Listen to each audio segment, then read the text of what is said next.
her, bold, brave, her, with Dr. Pam Peeke. Hi, I'm Dr. Pam Peeke, and this is episode 528 of the Bold and the Brave Her podcast. Now, today I'm joined by, how shall I say, a poet, a beautiful, magnificently, crazily amazing poet. Her name is Jill Bialosky. Now, how did I hear about her? Well, there I am, just kind of cruising through the Wall Street Journal, and I happen upon a headline that just got me going. And that headline was, and you're not going to be surprised by this, Finding Therapy in a Pool Lane. The tang of chlorine and the feel of water make the stresses and tragedies of life more manageable. Oh, all right. You had me at the pool. All right. That's where you had me. So who is Jill? Jill's newest work of prose is The End is the Beginning, A Personal History of My Mother. Her most recent volume of poetry, Asylum, A Personal Historical Natural Inquiry in 103 lyric section, was a finalist for the National Jewish Book Award. She's the author of 5 acclaimed collections of poetry, 4 critically acclaimed novels, and most recently, The Deceptions, a finalist for the Gotham Book Award. Jill, welcome aboard. Thank you, Dr. Peeke. Thank you for having me. I'm just saying that when I read this piece in the Wall Street Journal, it was absolutely the only way I could really say this is it was mesmerizing. So I'm going to just, for all of you out there in the Her podcast land who may not have read it, let me just start out with it a little bit. Today I went swimming at my neighbor's pool. Their water is from the sea, so my skin isn't itchy from the chlorine when I get out. With each breaststroke, I feel the stress and worries released from my body. I can think or not think. I'm in heaven. I cannot tell you how many times I've felt the same way, not just because I'm a master swimmer, but because I've always gone to the sea, to the water, wherever it is, lakes, pool. Why did you write this piece? Well, it was interesting, Dr. Peeke, because I had recently swam at my neighbor's pool that I described in the essay, and I was taking a train to D.C. where I was about to give an event for my book, The End is the Beginning, at Politics and Prose. And suddenly I just thought about that swim and how grateful I was. And I began to think about all of the different moments, periods in my life where swimming was so healing and important to me. And the 3-hour train ride, the essay just spilled out of me, almost as if I was, just in that pool swimming. It all just came forward. And I wanted the reader to think about the ways in which, when you go through periods of loss and heartbreak, and I had recently lost my mother to, she died during the first month of COVID, and processing her death, I wasn't able to be there. I write about this in my book, The End is the Beginning. I wasn't able to be there during the time in which she was in hospice and then quickly passed away. And I was only able to see her funeral via FaceTime from my sister's phone. And so processing that grief was very challenging. And swimming that summer during COVID was just so important for me to be able to have a place that was just me in the pool, my mind just being able to let go. And yeah, that's really the story. When did you start swimming in your life? Were you just like, from the moment you were born, you and the pool, they're a thing, right? Well, I learned to swim at our neighborhood pool.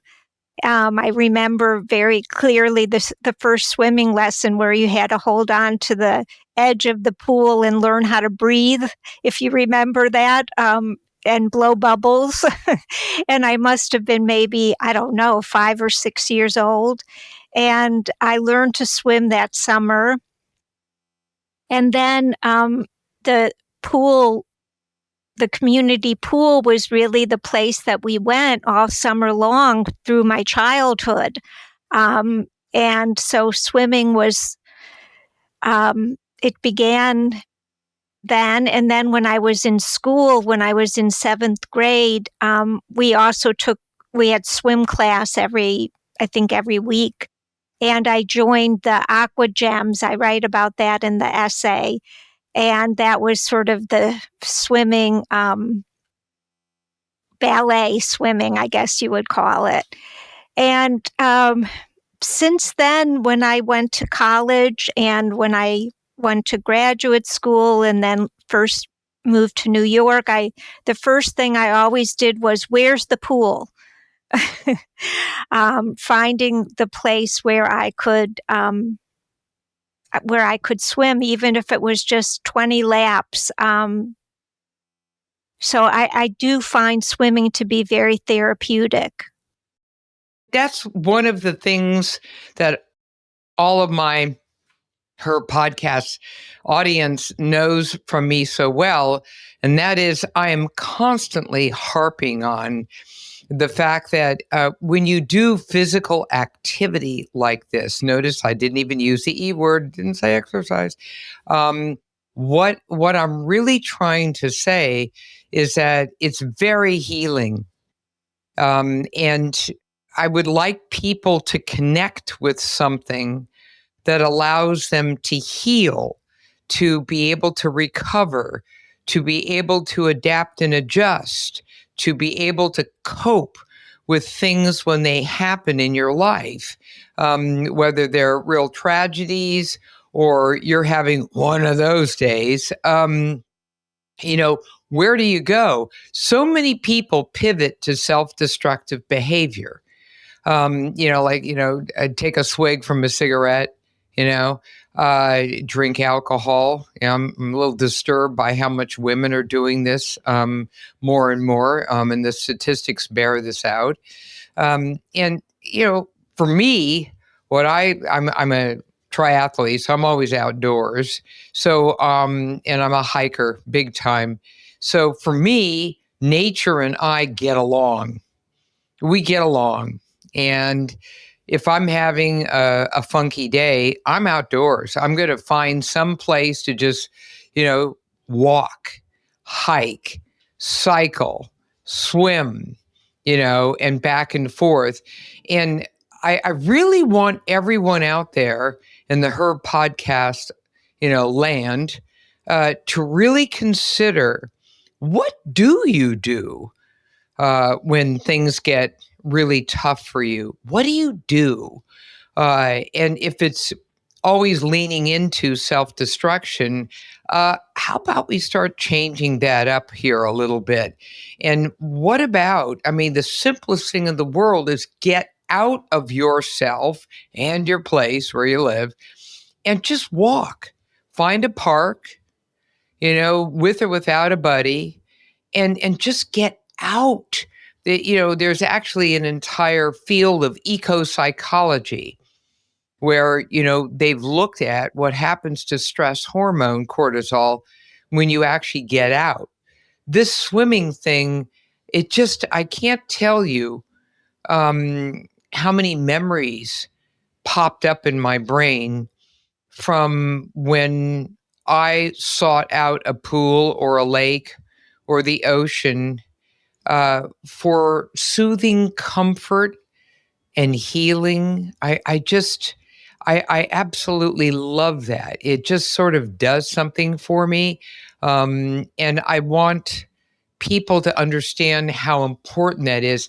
I think you'll love this. Here's somebody from your world, Mary Oliver, one of my favorites. Okay, here it is. And of all the apropos times, since we are recording this in August, the name of the poem is Swimming, One Day in August. It is time now, I said, for the deepening and quieting of the spirit among the flux of happenings. Something had pestered me so much, I thought my heart would break. I mean, the mechanical part.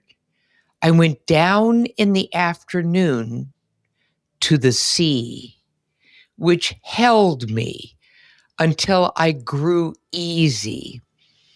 About tomorrow, who knows anything, except that it will be time again for the deepening and quieting of the spirit. I mean, what can I say? No matter where I go, there's beauty. And what you wrote here, it just really came from the heart.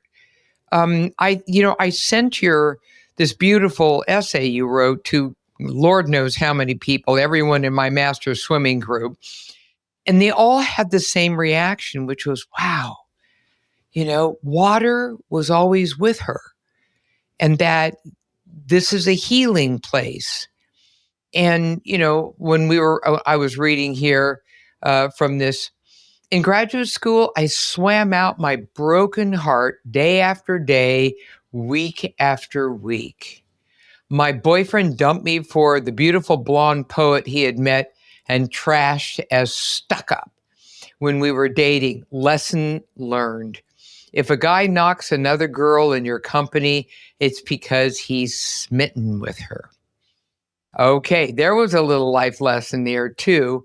And then there you were when you first moved to New York City. You lived in a crappy little place with a galley kitchen, and you had all kinds of crazy people living around you with purple hair and red lipstick, and drinking their Dunkin' Donuts. And you swam at the local Y. And you did this for what?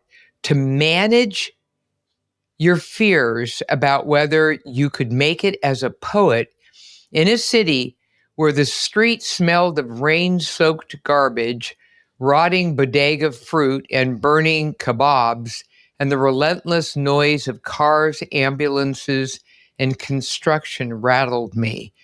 And you know what that did? That just sort of like, whoa, that's intense. It's sort of like, I'm in a crazy place. And, I'm trying to live a dream. I'm trying to achieve a dream, which happily you have done beautifully. And there you were, swimming at the Y to be able to help. What do you think about when you're swimming?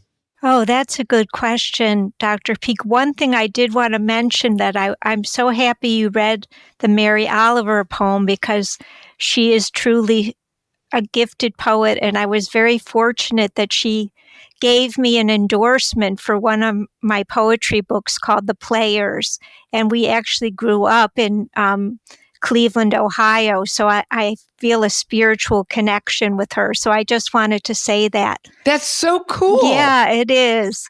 When I'm swimming, I wonder if you feel this way. There's something hypnotic that happens, and maybe it has to do with, the movement of the body through the water. And it's almost like a trance-like meditation. And many times I often solved a problem swimming. For instance, as a writer, when I would be working on a novel and I was trying to figure out what one of my characters should do, and all of a sudden swimming allowed me, maybe because my mind was clear of everything else, I would be able to come up with a solution. So that's one aspect of swimming that I enjoy and that has helped me. When I was coping with the loss of my mother and swimming, I would allow myself to think about her and hear her voice in my head and kind of commune. So I think swimming can be a way of communing with those we've lost. And, I also think that there's something about the physical activity, as you said, about your love of being outdoors and walking and swimming and biking. There's something about the activity of the body that I think elicits maybe, I mean, I'm not a scientist or a medical expert, but I wonder if it elicits that kind of oxytocin that brings pleasure. Well, it's actually you're correct, and since I'm the scientist in the room, I'll fill in the gaps here. So number one, oxytocin is a hormone that actually brings us together and connects us. So when we're, if I'm, with my master's swim group, we're all bonding and we can all feel it. What you're actually referring to is dopamine. Oh, okay. You're right. Dopamine is the reward hormone. Neurotransmitter. And so one of the things that we feel is some pleasure. And now at the same time, we're also feeling soothed. Sort of it's interesting that when you're using your body like that, I mean, you're putting out effort here, we're swimming. And this is true of walking or whatever. You actually are able to feel almost like a morphine-like feeling. That is a natural morphine coming from our brainstem as we breathe and as we utilize our body. And so it's at that time that we feel so much more calm, even though we're using our bodies and really stressing ourselves in a big way. Now, one of the things that's been studied is that when you actually are doing something like, walking meditation, when you're running, anything where you're kind of doing something where your brain can go a little bit on cruise control. I mean, obviously mountain climbing, climbing up some mountain where you could die any second. This is not a great time to put your brain in cruise control. But there are so many other things we do. Gardening is another place. All of these involve a bit of repetition and rhythmicity so that you do get into a hypnotic place where you're just basically letting your brain go. It feels really good. At the same time, you're exerting yourself. When you're exerting yourself, you're actually doing really wonderful things for your brain. So you're stimulating the neurons up there in a big way to grow. And we've already seen this in multiple studies over the course of many years now. So that's a very good thing. Want to get a bigger brain? That's a great way to do it, whether it's swimming, whether it's hiking, cycling, whatever the issue may be. But I have found that creativity increases, precipitously when you're doing some kind of rhythmic, almost hypnotic physical activity. It's like a meditation almost, don't you think? Yes, I totally agree with you. It really is like you're in you're in your own space and your own capsule. And I also find I practice yoga, and through my yoga practice, I also feel that sort of sense of calm. And even though your body is working, the mind is somehow set free. When people go through life events that can be challenging, exerting oneself in something that's joyful, that one loves to do and takes you out of yourself, you can find that you're actually doing something very important for yourself. Mm-hmm. So I believe in, better living through your own chemicals. And so those endorphins that get, it's like the morphine-like substance that gets secreted when you are doing physical activity like that. And again, everything from gardening to something that's rhythmic, et cetera, it works like a charm. I'm writing my next book right now, and I'm actually going to be including this beautiful essay, excerpts from it to get the point across that would you stop looking at, any level of physical activity as some kind of grind. It really should be integrated into your life as a source of coping and healing and really, honestly, comfort. For me, it's absolutely comfort. But what I think about, the first thing that came to mind when I read this beautiful essay was when I began to swim as just a little girl, just like you. And I found that going back and forth, and once I was starting to do real drills and I became much more, competitive, et cetera, there's that black line in the pool on the floor. And I don't know about you, but I see that black line until it forms a T, and that's when I do my flip turn, right? That black line is just absolutely mesmerizing to me. It's like I'm floating in space. And I just love that feeling. Do you ever feel that? Yes, certainly in the, when I'm swimming in a pool that has the lanes, the lap lanes. And yes, it's almost like, it's like driving you forward. Yes, and it's always reassuring when you get to the other side. Exactly. And then you go again, and really it's the rhythmic motion that I think is so exhilarating and calming. One always sort of hesitates to get into cold water. One of my friends I used to swim with at the Y where I live, and during the winter, the pool was really cold. And when I got in the pool, I just started swimming very, very quickly. And then when my friend came, she said, the only reason why I went into the pool was because you did. Otherwise, I would have never jumped in because it was so cold. But, within minutes, your body is just going, and you can't really even feel the cold anymore. That cold feeling, I had to get over. When you first get in that pool, it's like, oh my God.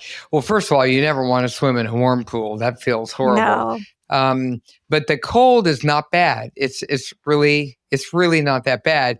But it also is wonderful to challenge your body with that extra cold. And we have great new studies now that show, that whole cold immersion thing, and, all the jocks out there are, hitting an ice tub in the morning. It's like, oh, it's a cold plunge, and, the whole thing. I'm like, nah, all you got to do is go swimming, honey. Just trust me, it'll be cold. Needless to say, I want to ask you about swimming in other places too when we come back. The Her podcast is sponsored by Solaray Vitamins, Minerals, and Herbs, all rooted in nature. In addition to women's multivitamins, Solaray, Solaray, is presenting the new Her Life Stages products, providing support for the menstrual years, including PMS, perimenopause, menopause, and postmenopause, and even libido. This integrative, holistic approach has a woman's back throughout her entire life journey, To learn more about her life stages, you've got options.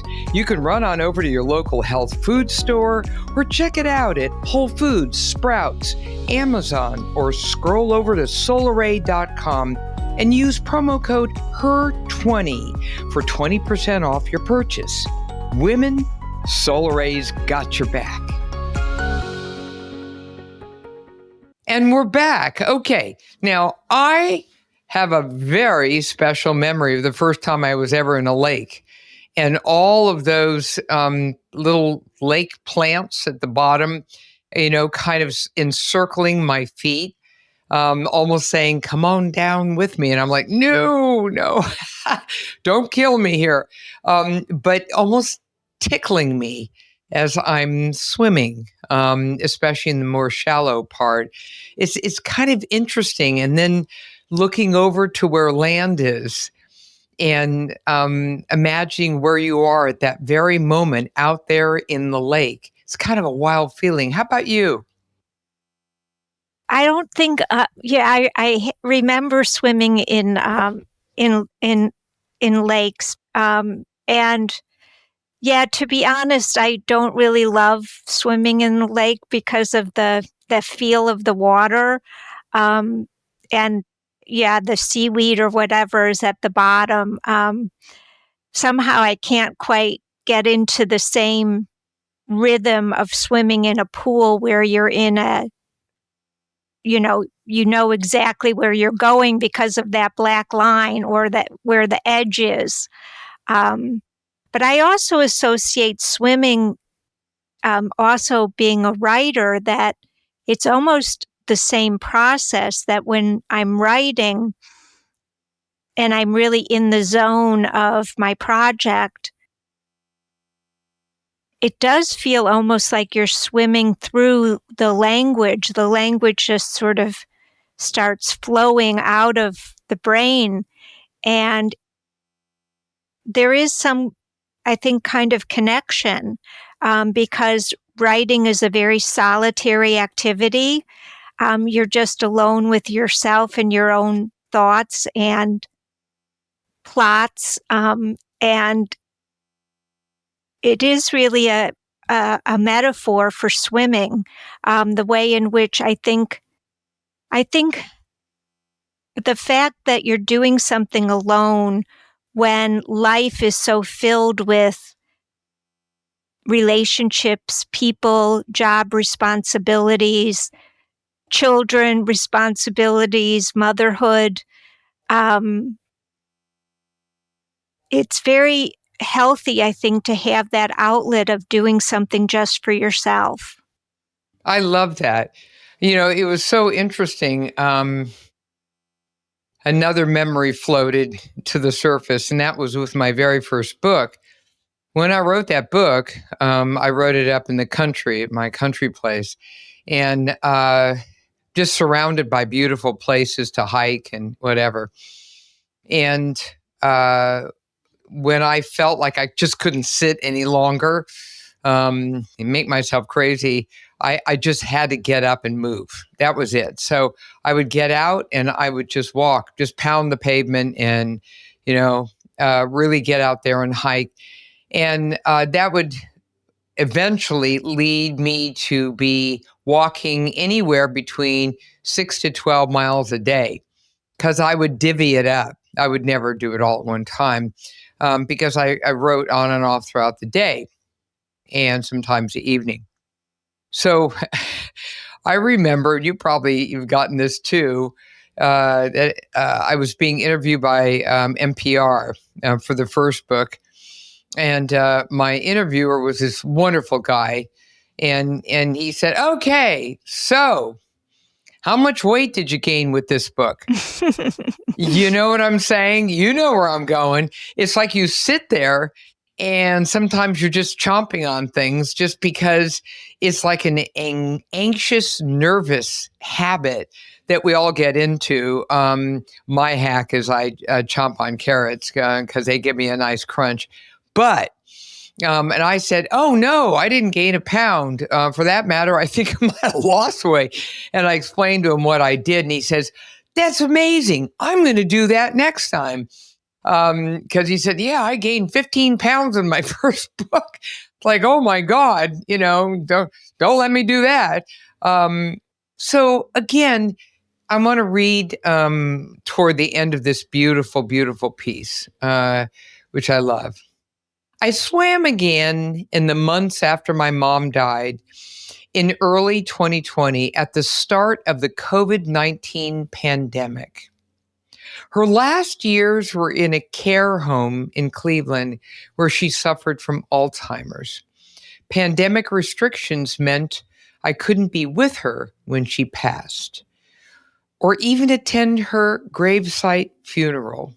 And for that, Jill, I'm so sorry. There are no words. I swam through my sorrow, guilt, and disorientation. I swam through missing her. Swimming became a way for me to connect with her. I'd think of happier times, hearing her laugh, seeing her smile as I frog kicked and looked out at the blue summer sky. Sometimes I spoke to her in my mind. Maybe she could hear me. We can't stop tragedies from happening or prevent the pain that comes with heartbreak. They are inescapable consequences of what makes life meaningful.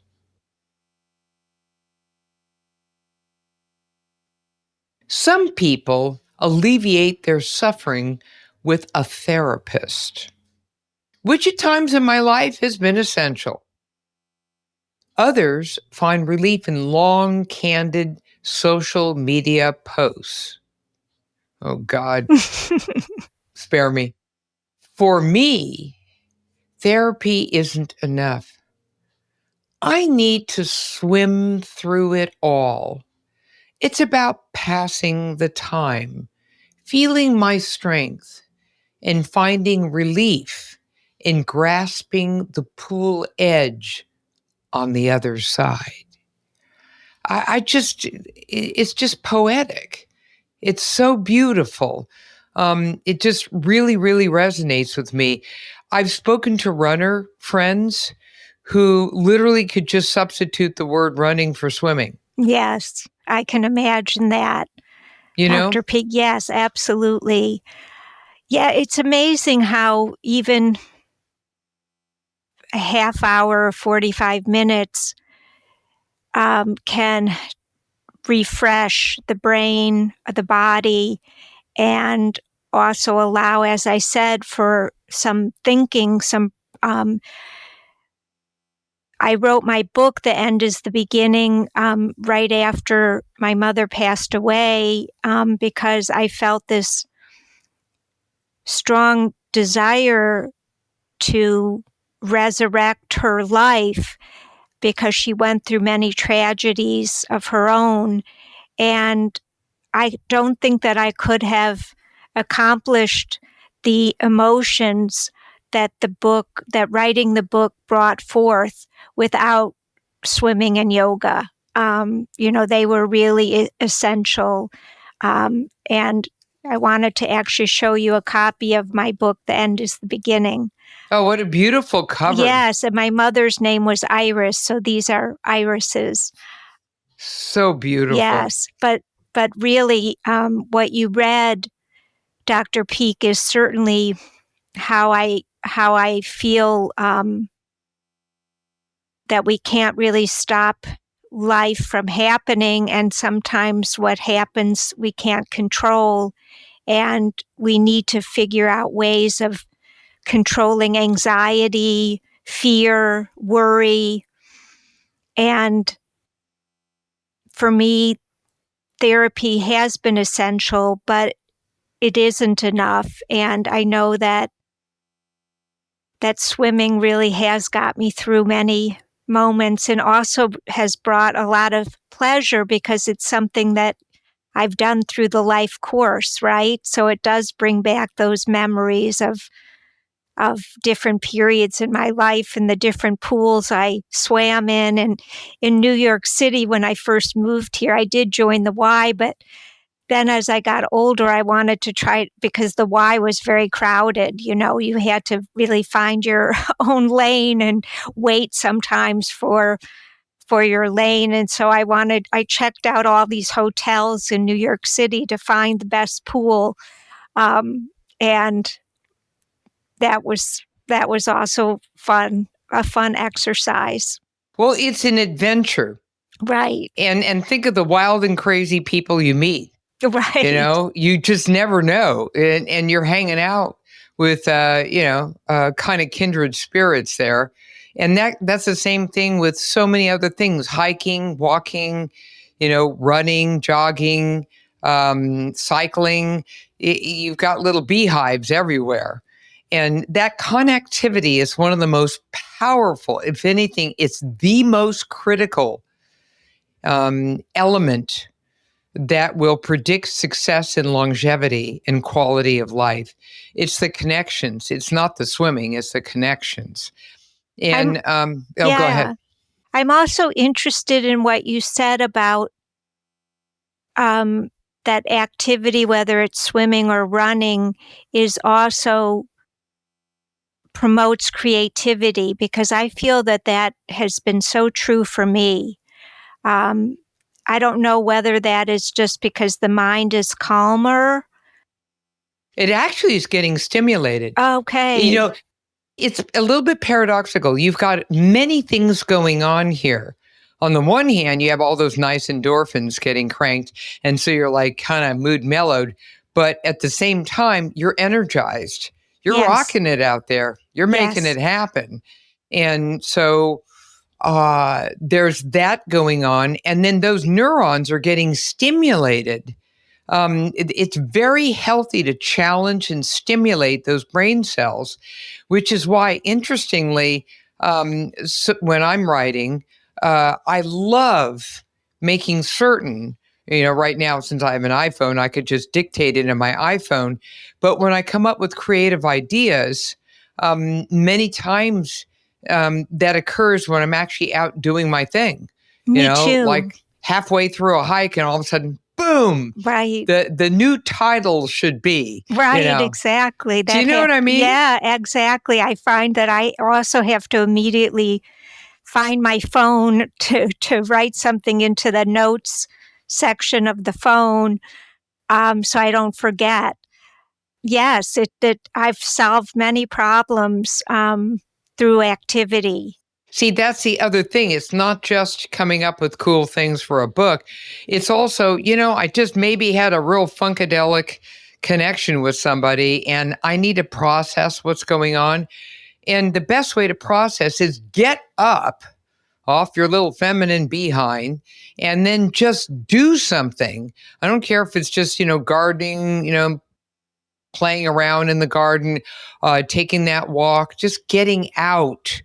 And then somehow it just helps you recreate a narrative so that you can now see things a little bit more objectively. And that's where I see it in a big way. So it's literally integral, to my life.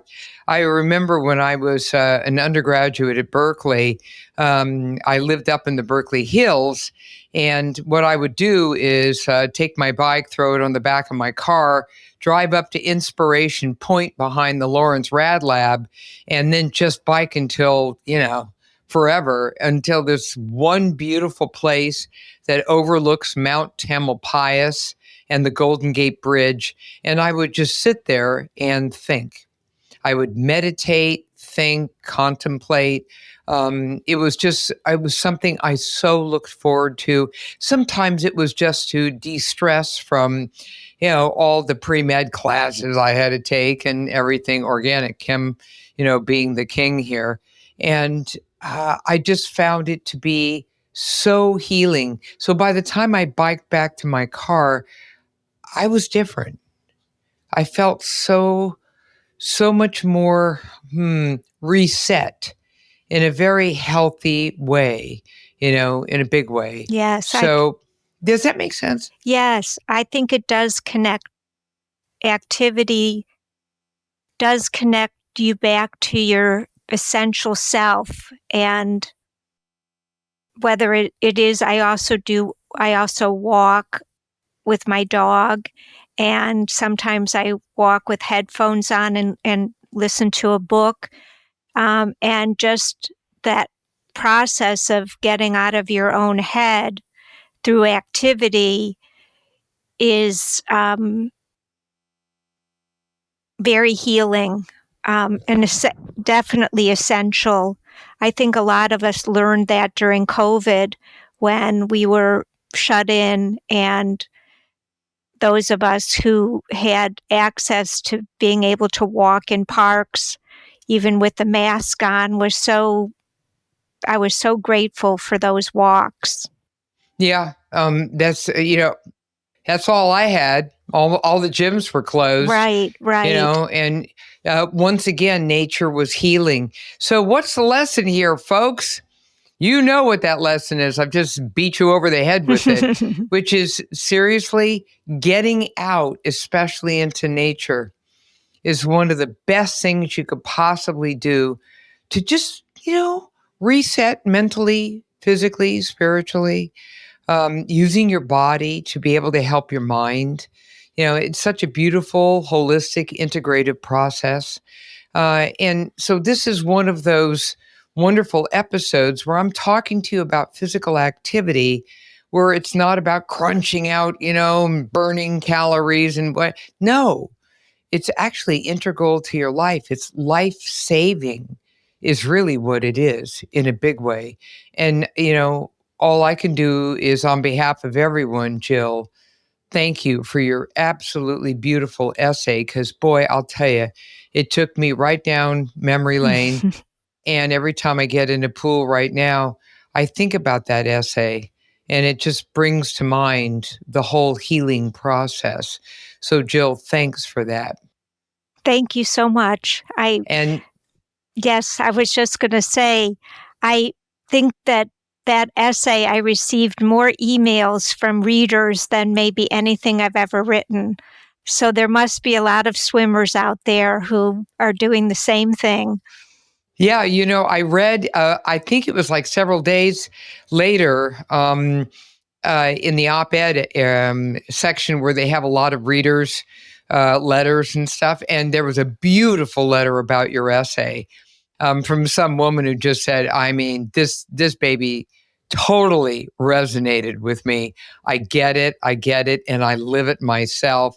So thanks to Jill, Bialosky for doing this. So that's so cool. So that being said, I've just said thank you a million times. So all I can tell you is thank you, Jill, for writing this and for being on the Her podcast. And if everyone wants to run on out there, she's written a number of books.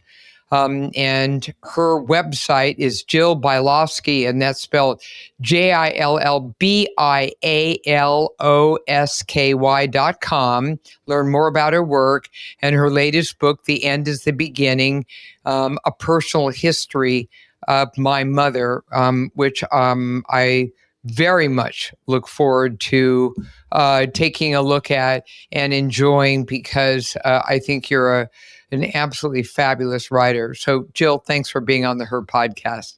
Thank you so much, Dr. Peak. All right. And now I want to thank my sponsors, Solar Vitamins, Minerals, and Herbs, all rooted in nature.